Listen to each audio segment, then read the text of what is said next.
Hi, fifth grade. Welcome back to Library Exploratory. We're going to review just a little bit and then we're going to dive into some content for this week. So last time you were in Library Exploratory, we talked about citations, plagiarism, different formats for citations, and two of those formats are MLA and APA. I know it's been a few weeks, but do you remember what they stand for? MLA stands for Modern Language Association and is mostly used for, think of that L, language and literature. APA stands for American Psychological Association and is mostly used for science and social science. So today we're going to get started using an actual book and putting it into the correct format for MLA and APA. In with your assignment today, there is an MLA APA handout that you can pull that up. You can print it out if you have a printer. If not, you can just keep it up on your computer to use. You do not have to memorize this stuff. You don't have to memorize the citations, the formats. There's a lot of them. You just have to be able to use the handout to put your information into the correct format order. Okay, I could probably do citations forwards, backwards in my sleep. I've done them so many times, but I still check myself on a format sheet just to make sure I didn't miss anything. Because citation formats, every little piece is important. So every comma, every space, every period, those are the things that we're going to be working on. And I'm going to be picky. You got to make sure you have all of those things correct.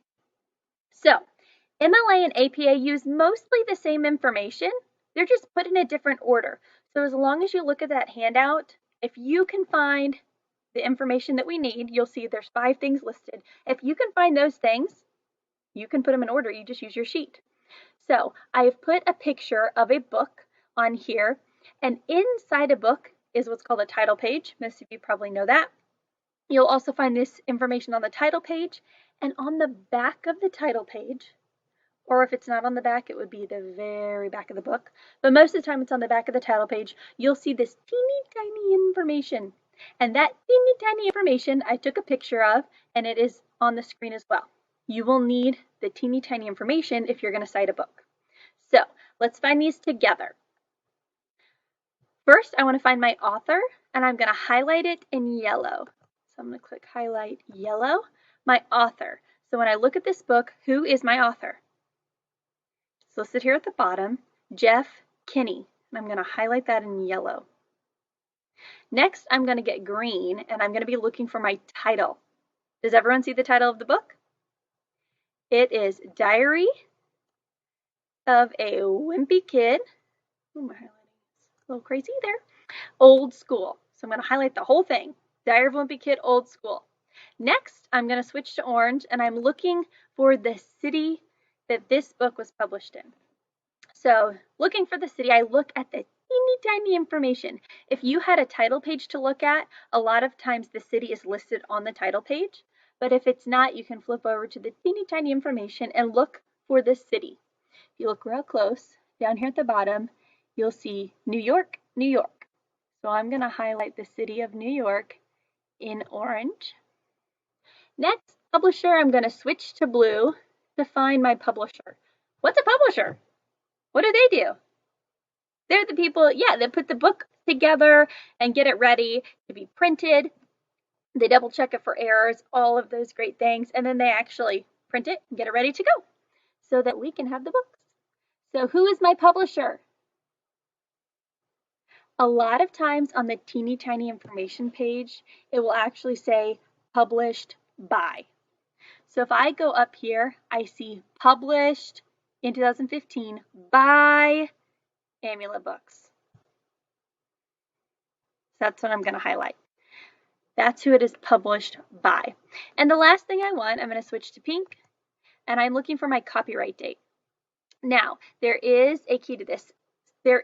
We just read the published by date, published in 2015. Sometimes that's the same date, but this is what you want to look for just to make sure. you want to look for a C with a circle around it. That stands for copyright, and that will show you where it is. And the copyright, does anyone know what it is? It basically is kind of like that book's birthday. A copyright is when somebody has control over who can print that book, which publishers can print it. They're in control of how many copies can be made and who can make those so that they can sell those for money.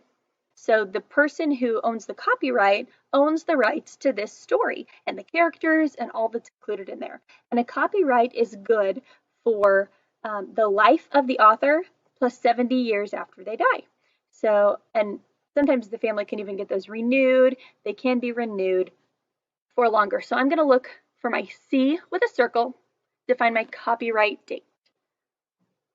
So right here, if I look at the top, see the C with the circle before I highlight it? And it says 2015 is the same as the published date.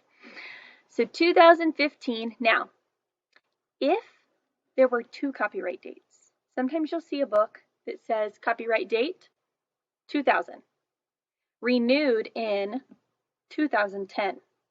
If you have two copyright dates, the first one's listed and the next one says renewed in, which one are you going to use? You're going to use the one that is the most recent, the newest.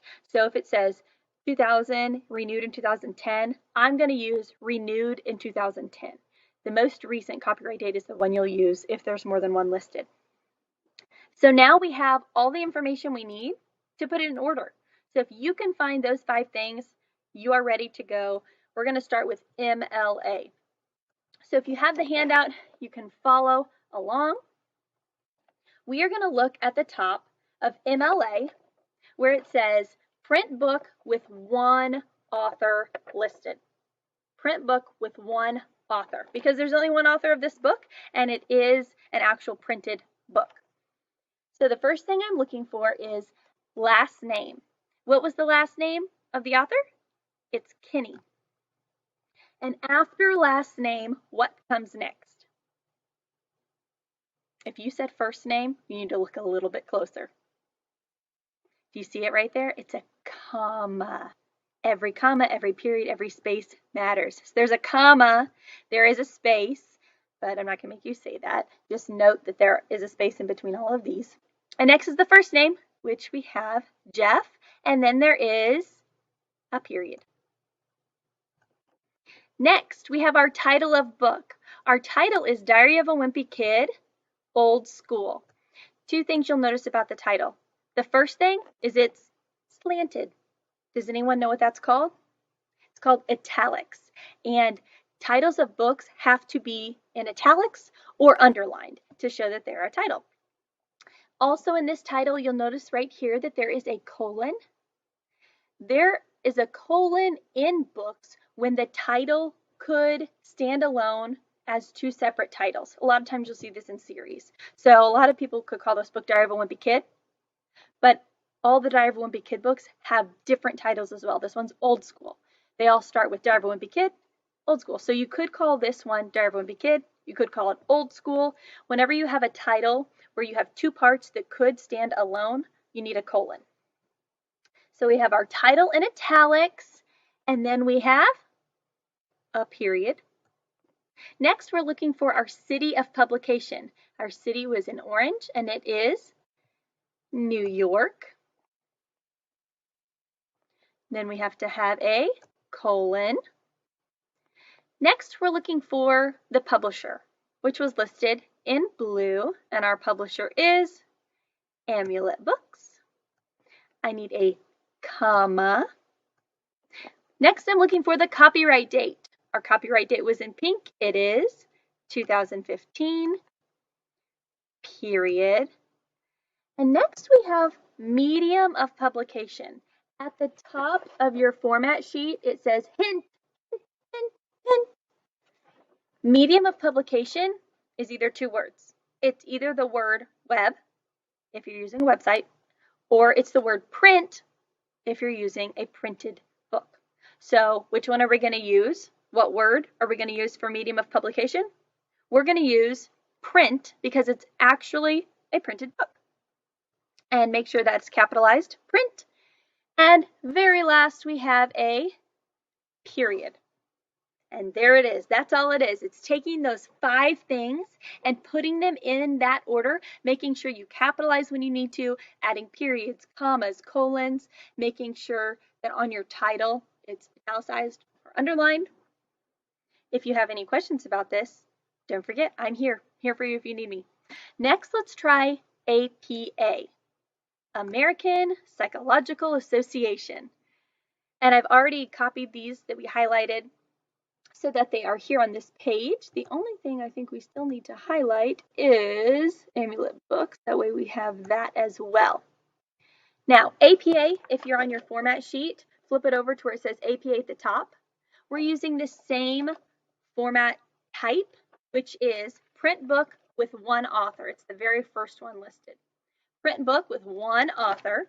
We use the same information, same 5 things we highlighted, but we have to put it in a little bit different order. They're just a teens different. That's why you have your sheet to help you. The first thing we're looking for is our last name. Our last name is Kinney, comma. Now here's a difference between MLA and APA. MLA, we listed the author's first name, which is Jeff. But for APA, we only put the author's first initial, which is J period. If the author had a middle name listed, you could also put their middle initial, but since it's not listed on the front of the book, we're not listing it. So Kinney, comma, J period. Next, we have our copyright year, but do you see what's around it? Parentheses. That's a difference between MLA and APA. On APA, you just have to put parentheses around it. Our copyright year is in pink. It is 2015. After the parentheses, you'll need a period. Next, we have our title of work, and our title, you'll notice, is in italics here as well. It is Diary of a Wimpy Kid, Old School. The difference here, APA, you only capitalize the very first word of your title. Unless you have a colon, then you could capitalize the very first word after the colon. Otherwise, all the rest of it is lowercase. It's just how APA works. So you only capitalize on APA, the title, the very first word, and then if there is a colon, the very first word after that. Otherwise, it's all lowercase after that. It's just something you got to know, or use your sheet to remember. After our title, we have a period. Next, we're looking for our location, our city, which is New York, colon. And lastly, our publisher, which our publisher is here in blue, Amulet Books. And I'm going to end it with a period. And that's it. That's all there is to it, is using those 5 things and putting them in the correct format that is listed on your sheet. You don't have to memorize it. You just have to use this sheet to put your information in the correct order. And that's how you cite any book you would use so that you would not commit plagiarism if you're using or talking about it or quoting it or anything. So I'm going to have you practice this. When this video is over, you can go to the assignment. It's a Google Slides assignment that I have assigned to you on Google Classroom, and you'll be doing the same thing we did. You'll be taking a highlighted thing for the title. It will be in green, and you'll drag it over to the title on the title page listed. You'll drag everything, put it in place just like I showed you here, and then you'll have to use your format sheet and put it in order on the things that you highlight. So if you have any questions, I am here. Call me, email me, pop into our Zoom meetings on the days that we have those. So please do not struggle silently. Let me know if you need me to go over something again. Let me know if you don't understand something or if you're confused about something, anything at all. All right, see you next time. Don't forget to turn in your assignments. Bye.